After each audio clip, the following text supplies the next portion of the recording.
다음 소식입니다. 최근 경매 시장에서는 다양한 동향이 관찰되고 있습니다.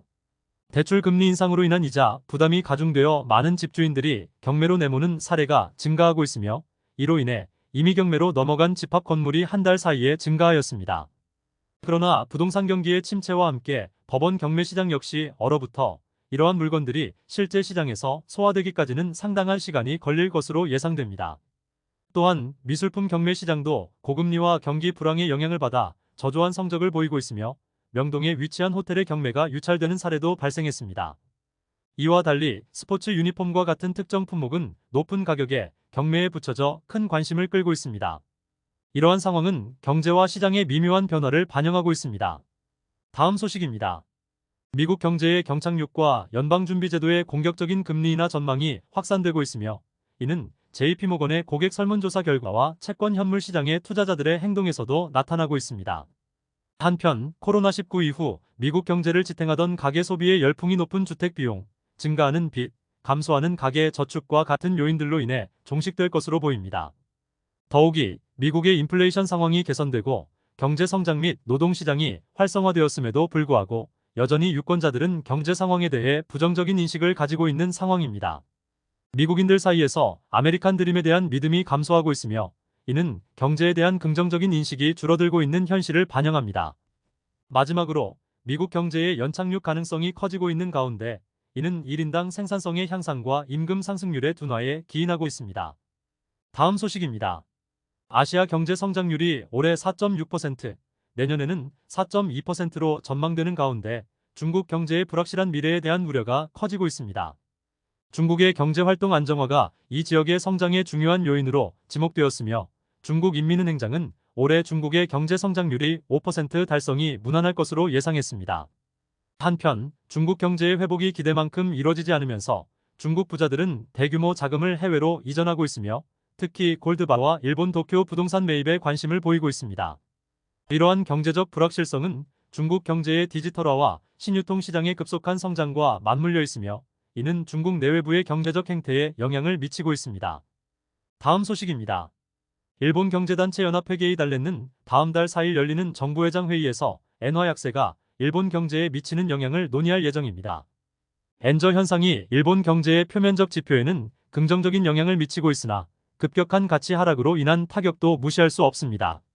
특히 중소기업에 더 큰 부담으로 작용하고 있으며, 중소기업 1000개 중 절반 이상이 엔화 약세의 단점을 느끼고 있습니다.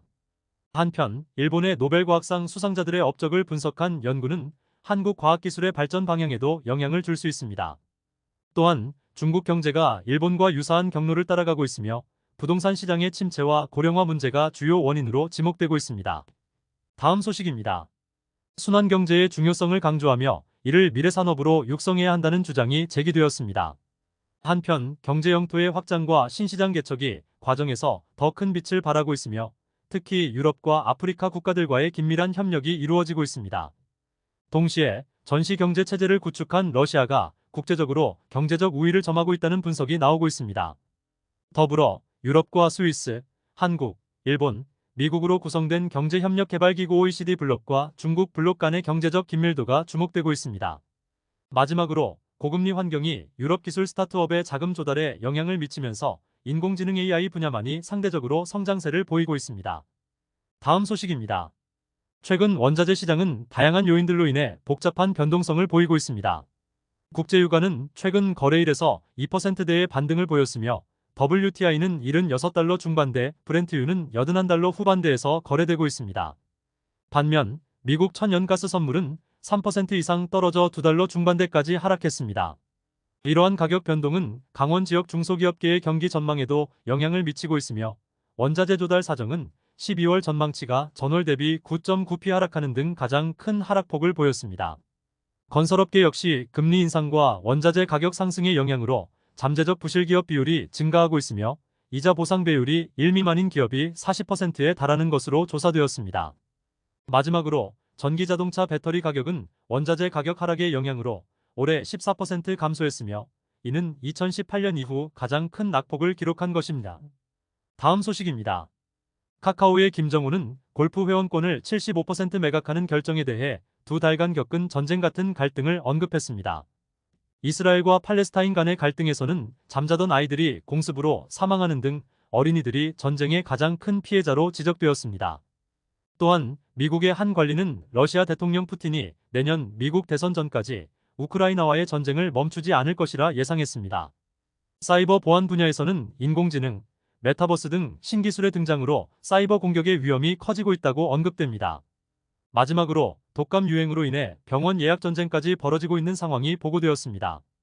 이들 사례는 각기 다른 분야에서의 중대한 이슈들을 드러내고 있습니다. 다음 소식입니다. 인천공항을 이용하는 한국인, 중국인, 일본인 방문객들의 소비 패턴은 각기 다르게 나타나고 있습니다. 한국인 방문객들은 주로 식당을 이용하는 것으로 조사되었으며 중국인 방문객들은 화장품과 향수 구매에 집중하며 쇼핑 지출액이 1인당 평균 약 26만 7천 원에 달하는 것으로 나타났습니다. 반면 일본인 방문객들은 평균적으로 16만 1천 원을 지출하며 합리적이고 실속 있는 소비를 선호하는 경향이 있습니다. 이러한 다양한 소비 패턴은 인천공항 이용객들의 문화적 배경과 소비 성향을 반영하는 것으로 보입니다. 다음 소식입니다. 홈플러스는 딸기 20톤을 반값에 판매하는 등의 대규모 할인 행사 홈플 대란을 전 채널에서 진행하여 소비자들의 관심을 끌고 있습니다. 이와 더불어 이마트는 창립 30주년을 맞이하여 신선, 가공, 일상용품 등을 포함한 다양한 생필품들을 최대 50% 할인하는 행사를 진행한다고 밝혔습니다. 한편 오늘의 집은 블랙 프라이데이 세일을 통해 지난해 대비 25% 이상의 누적 판매액 증가를 기록했으며 쿠팡 역시 아우터 빅세일을 통해 최대 80%까지 할인을 제공하며 고객들에게 큰 혜택을 제공하고 있습니다. 또한 고흥 우주발사체 국가산업단지는 기업 유치에 총력을 기울이며 우주산업 발전에 일조하고 있습니다. 다음 소식입니다. 축구 국가대표 선수 황의조는 성행위 영상 불법 촬영 혐의를 벗을 때까지 태극마크를 달지 못하게 되었으며 대한축구협회는 이와 관련하여 황의조에 대한 수사기관의 명확한 결론이 나올 때까지 국가대표 선발을 하지 않기로 결정하였습니다. 이를 위해 대한축구협회는 여러 위원회에 참여하여 논의기구를 구성하고 황의조 사태에 대한 심도 있는 논의를 진행하였습니다. 한편 축구 규칙과 관련된 뉴스로는 국제축구평의회 IFAB가 축구에서 오렌지 카드의 도입을 검토하고 있다는 보도가 있었으며 이는 일시 퇴장 제도로서 옐로카드와 레드카드 사이의 중간 징계로 과한 항의나 의도적 역습 저지를 겨냥한 것으로 알려졌습니다. 다음 소식입니다. 최근 HDC 현대산업개발의 주가가 1만 1,000원대에서 1만 5,000원대로 급등했으며 이는 금리 인하 기대감이 반영된 결과로 해석됩니다. 이와 동시에 DLENC는 주가 상승으로 인한 평가 이익을 얻었고 회사 임원들도 자사주 매입에 적극적으로 참여하고 있습니다. 한편 핵융합에너지 및 원자력 관련주의 주가는 외국인 매수 전환으로 인해 상승세를 보이고 있습니다. 그러나 DLENC는 향후 주택사업부의 성과보다는 플랜트 수주 성과가 실적 성장의 중요 포인트가 될 것으로 예상됩니다. 마지막으로 전력기자재 전문업체인 보성파워텍의 주가도 전력망 사업과 관련하여 크게 상승하고 있습니다. 이러한 동향들은 건설 및 에너지 산업에 대한 투자자들의 관심이 높아지고 있음을 시사합니다.